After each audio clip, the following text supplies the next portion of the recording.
You guys both let me know when you're ready. I am ready. All right, and everyone's right here. Okay, so let's start this off, and let me get you guys just to tell me, and let's just start off with the first question. What is DropTheDis? DropTheDis is a podcast where we talk about great things happening in the city of Augusta. DropTheDis is a movement where we are encouraging people to get more civically involved in their community and to actively participate in making Augusta a better place. Okay, and so let's talk about some of the things that you guys, talk about on this podcast. I know just from, listening to some of it and looking at it, that you guys, definitely highlight some of the, the brighter side of Augusta. So let's just talk about that. Okay. Do you have a favorite episode, by the way? But let me turn this around. Do you have a favorite episode? Whoa. This interview is about you guys right now. So, all right, so come on. I'd have to think about it. So I think, God, I know that I listened to one, right after, you and I have to say it's been so long, but I will educate myself. So okay. I will educate myself. But let's just talk about, what you got, what's it about, what you guys highlight. So let me tell you an anecdotal example. So one of the episodes that we've done that we did not expect to be doing it, even within a month of it happening, was when we interviewed Derek May, who's president of Azalea Investments. And it turns out, we learned through our conversation that Derek is an international table tennis champion of the world, multiple times over, who is also in the Olympics. And it's great for us to be able to look at this person who's not only succeeding in Augusta in, this kind of maybe behind the scenes way as people do in the city, but also has this worldwide platform that otherwise nobody here would even think about. Now, let's say this now. When you guys are doing your podcast, why do you think it's important to highlight the brighter side of Augusta? Before we even get to that, what is Disgusta? Where does that term come from? I'm not an actual That's a Chris question. Yeah, let me hear that, because I had not heard that term until I moved here. And so where does that come from, and what does it mean? I think it came from people that had a bad experience in Augusta, and disgusted, it works in the word, it flows, unfortunately. And I think it's just easy to throw that word around, not really understanding what it means. In fact, I don't know where it comes from. Right. I assumed that it came from that awful smell that blows our way sometimes. And so people think, oh, that's just Disgusta. But we've learned through stories we've heard, through people we've talked to about this movement that we have, is that it comes from a bad experience that they've had, and such a bad experience that they aren't able to look at all the beautiful things that is happening. In fact, they'll see all these great things happening, and then they just have this thought, it's not going to work. And I want to take that a step forward. It's easy for people to think about, one, it's just easier to always focus on the negative. It's a lot harder to actually do something about it, which is what we are really all about, is trying to convince people to do something about it. But I think a lot of it comes from something that a friend of our show, Sean Frantum, says all the time, which is that Augusta doesn't do a good enough job historically of telling its own story. And so part of the reason we're here is to tell the story of Augusta through the eyes of these different people that have been moving and shaking and making these positive changes, because you can actually see their perspective when they're talking. Absolutely. Okay, so why? Yeah, so all right, so we got to that, and so what made you guys decide to start doing this? How did the conversation start? The short answer is Stillwater. Stillwater tap room. Long answer. Stillwater tap room on Pike Night. We would get together all the time and just talk about all the good things happening here, and how can we let people know about that. So one day I thought there's got to be a podcast about this. Nothing, and so I called David up. I was like, let's do a podcast about a year and 3 months ago. And here we are now. So I had a red iPhone 7, and we were like, okay, so how do you start a podcast? Nobody knows the answer.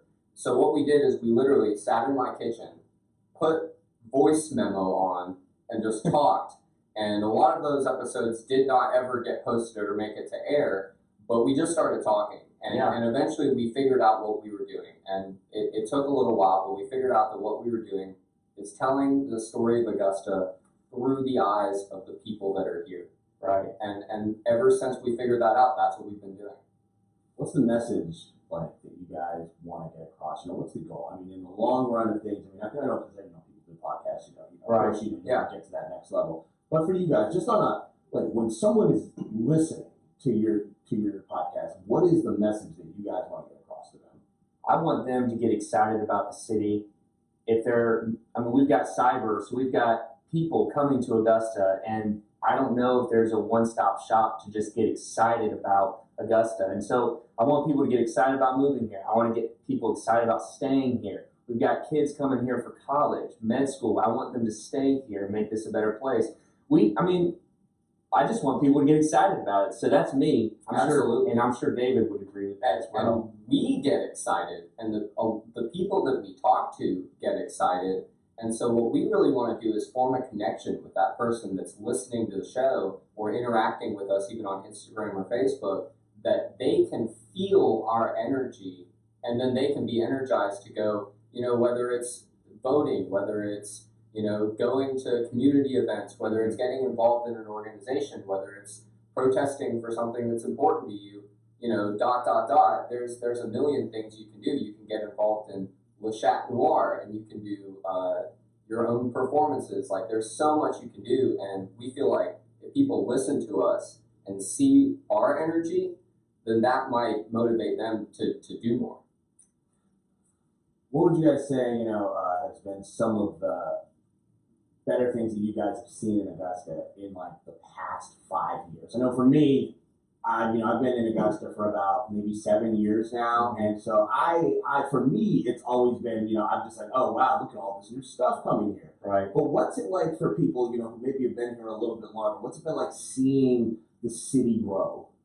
Oh man, you want to start with this? I'll start. Okay. It's insane. I'm a little younger, so my perspective is a little different. Chris is going to have a bigger picture, I think. But I remember when Soleil opened, and I was in school, and it was a big deal because there was nowhere downtown that young people were really encouraged to go to. And then all of a sudden, these businesses start popping up downtown, and it's Soleil, and it's The Scene, and it's Garden City, and now everybody's renovating it, and they're, whether it's a new business like Farmhouse and Whiskey Bar, even these great restaurants that really haven't been downtown that long, or whether it's an older restaurant like Nacho Mama's, just supporting the community, which is something that is easy to overlook, but I think is one of the most important things. The support we've gotten has probably been the most exciting thing for us through this process, that all these businesses want us to succeed. Let's talk about that. Let's get a little more into that. What have you guys been getting? What kind of stuff has businesses been doing for you? Well, just the shout outs that we get. We get people that call us up. I would like to say that, from the start, when we were on our iPhone, people believed in us. It was such a bad recording, and people were still getting through it to listen to what we have to say. And that right there was enough energy for us to have to get this started. So we've had Deke Copenhaver, who has reached out to us and was all about us. Sean Fram, Brandon Garrett, big people. To go to your first question that you had asked, one thing's that in the past 5 years, we have the Miller. It was reconstructed. Right. Broad Street is growing. Back in the 60s, we've learned, talking to all these people, is this part of Broad Street was the up and coming. I mean, it was big. And then where Soul Bar was the first bar, we learned from Coco, that started that area, and now that's a booming area, those blocks. And I believe now it's just going to be a long stretch of Broad Street where people just keep walking and finding stuff. And then we have the outdoors in Augusta. We've got the river, the canal, we've got trailheads that are being redone and refurbished to make it look really fun. And now because of COVID, I really believe people are loving and finding these hidden gems of Augusta. So don't get them started on fats, by the way. Yeah, we've got fats. Forks Area Trail System. We had Drew Jordan in here, and he was telling us all about the outdoors life. We've got it all here in Augusta. And I mean, that's what's so exciting is now no longer are we just a destination in between all these other big cities. we're a place to live because we have access to all these things going on in Augusta. And if you need to take a weekend getaway to Hilton Head or Charleston, it's 3 hours away. You know, it's a perfect situation for us, and we're right in the middle of it. And to address what you asked about the businesses, a great example of businesses supporting each other in the community is we actually do this bracket challenge on social media. Chris runs our social media. Chris is a brilliant genius that I do not touch that. But we do this bracket challenge where we have local Augustans nominate their favorite business in certain categories, and we have the businesses kind of compete with each other for shares and votes.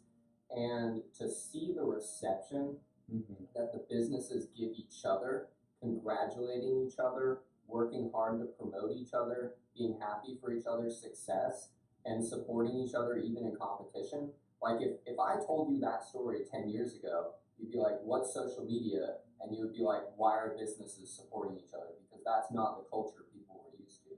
So it's really insane to see that really positive, huge change that it's overcoming people right now. Well, gentlemen, I'm all about it, and I think I came here today because I feel like we have kind of the similar mission that you guys.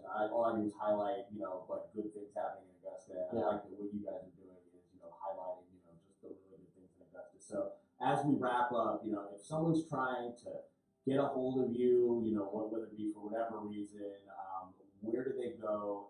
Where do they go to listen, and how do they get in touch with you? Well, we are on all streaming platforms. Yeah, all podcast platforms: iTunes, Spotify, Google Play, YouTube.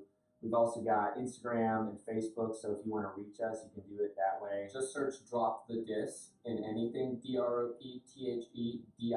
It's all one word. That's the easiest mistake to make, is to grammatically do it correctly. That's not what we're about here. We're millennials. We give a crap. Yeah, I saw that term. If we make a mistake, we'll just say we're millennials. Sorry. And by the way, to address what you said about your show, thank you for what you're doing. Yes. Because without people like you, this community wouldn't grow in the way that we feel like it's growing right now. Awesome, gentlemen. Anything else that you guys want to add? Drop the disc, man. Drop the disc. Love it. Love it. Very nice. Very nice. All right, if you guys want to sit down, Yeah. You can flip the chairs around, move your table back. Yeah. That was very good.